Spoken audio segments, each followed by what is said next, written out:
Hey guys, welcome back to my channel. Today I'm doing a full manicure transformation on myself. Yes, I will be doing all my nails, showing you all steps I usually take. But a little disclaimer right away, at the very end there will be a small part missing. One of my clients called me and I totally forgot to turn the camera back on. So I'm really sorry about that, but I will do my best to walk you through every that matters. Okay, first of all, let me show you how well this gel holds up. I absolutely love it. It's a beautifully lilac hard gel from Profi Nails, and I already used up half of the jar on my clients. It's such a popular color right now, especially in the spring, and I wore it for over like 3 weeks with zero liftings or chippings. And you know what? That's mean actually a lot because I use my hands a lot and I'm constantly working, wearing gloves, handling tools, washing my hands so if something lasts on me, it's solid quality. And I'm gonna leave a link to the product in the description so if you want to check it out. And of course, right now I'm starting the removal process with my absolutely favorite bead, the Christmas tree one with a green grid. And you guys probably hear me talk about 100 times, but I swear it's most lovely bead I ever used. I can remove product with it, clean up the nail plate, and even get into tricky corners by simply pulling the skin back a bit. In my works, I usually use a green or purple abrasive for speed, but if you're a beginner, I'd recommend going with a blue or even red, especially if you're scared for damaging the natural nail of your client. And by the way, I'm working on 35,000 RPM full speed on my machine. That way I can get through the step quickly without spending too much time just removing product. And here's a little time-saving tip. I slightly smooth the surface with a bead after removal, so I don't need to file the nail later unless there was a lifting. So if the gel wore well, there's no need to file extra, right? And you might notice I already did my right hand, so I won't show you this part because honestly it was a struggle. I'm right-handed, so working with my left hand is always tough. That's why today you will see me doing my left hand with my dominant hand. And trust me, that will be a lot more pleasant to watch. Next, I see if my nails need extra build up. I'm using an orange stick to show what needs to build up, especially on my index and thumbnail. My index nail grows down and curves to get right a little, so to make it look straight, I will correct the shape using acrygel instead of following the natural curve. That's why the final shape looks more clean and symmetrical. And right now I'm gently pushing back my cuticles. Mine are soft and not too thick, but this step is still super important. Because if you don't push back the cuticles properly, when you go in with your flame bit later, the leftover cuticle can wrap around the bit and cause cuts, tears, or just a messy result. And of course, it will affect the quality of the entire manicure. And before I go in with a flame bit, I'm applying the baby powder. If you're curious why, I actually have a whole video on that. It should pop up right now in the right corner. And some of you ask me if using a baby powder is safe. I totally get the concerns, but I did my research on Google. I'm not a scientist. I did research on Google and I couldn't find any solid scientific evidence saying it's dangerous in nail applications.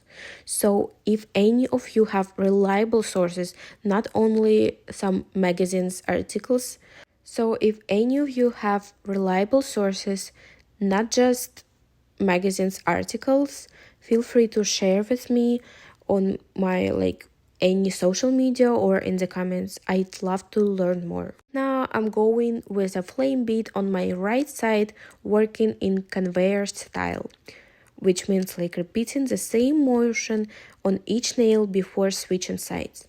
This bead has a red grid because again my skin is very sensitive, so I use something gentle to avoid any irritation or cuts. And one quick warning, never press too hard when working with a flame bead. You don't want to create a grooves or overfile the nail plate.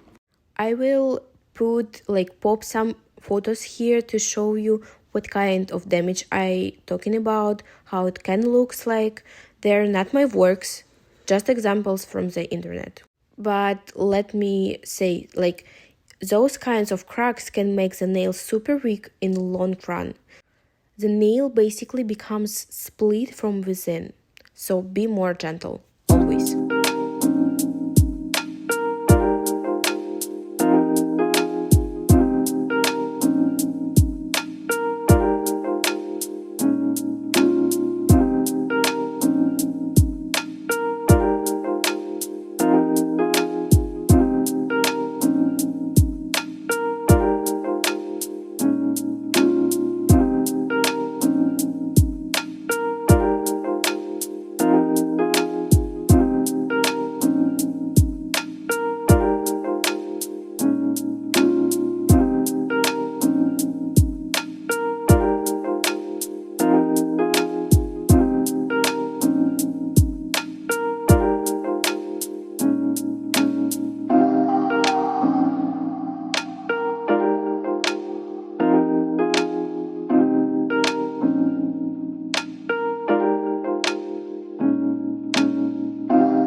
Okay, and here's my favorite part, removing the cuticle with a soft bit. Right now I have a drill bit with a yellow grit, perfect for gentle clean up. And since I don't have thick or sticky cuticle, this bit working really well for me, and it prevents unnecessary cuts or discomfort for my skin.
And right now I brush away the dust, turn on my vacuum, and clean the nails with alcohol. People ask me all time what I use. It's just regular 70% isopropyl alcohol. It removes oils perfectly, doesn't cause allergies, and works great before base application. And here I have a really great tip for you. Always wait a little bit after applying alcohol before going with your base coat. If the alcohol hasn't fully evaporated, it can cause lifting in the future, so we don't want that. And here all my nails are prepped for applying ready for base coat. I'm using a rubber base, but it's not too acidic since my nails tends to curl naturally and I already get good wear time. To avoid adding even more acid, I go with acid-free base. I apply it with a layer that's not exactly thin, but not a fully builder layer either. Just enough to create a nice foundation before applying the hard gel material. And I cured the base for 1 minute in the lamp since it's applied in the thin, even coat. Okay, and next, I already did this, but I checked another time where I need to build up the square shape using an acrylic gel. Okay, and I just checked another time like how many amount should I apply on the sides to create perfect square shape. I just add the amount of material I need. I don't like to pile on too much product only to file it all off later. I believe in applying the right amount from the start, and of course I will do some filing, but it's be like something minimal, just enough to shape and smooth the shape. And this is actually about something personal about me. This is how I work. I super lazy, but not for I'm gonna lie on the couch all day doing nothing kind of way. Of course, I work hard first and then I allow myself to rest. Same thing with the nails. If I can save time by doing a clean removal or applying the product properly the first time, why wouldn't do I? I'd rather to sculpt to put like the acrygel nicely up front and spend less time filing afterward. First of all, I feel overfiling just wastes your product.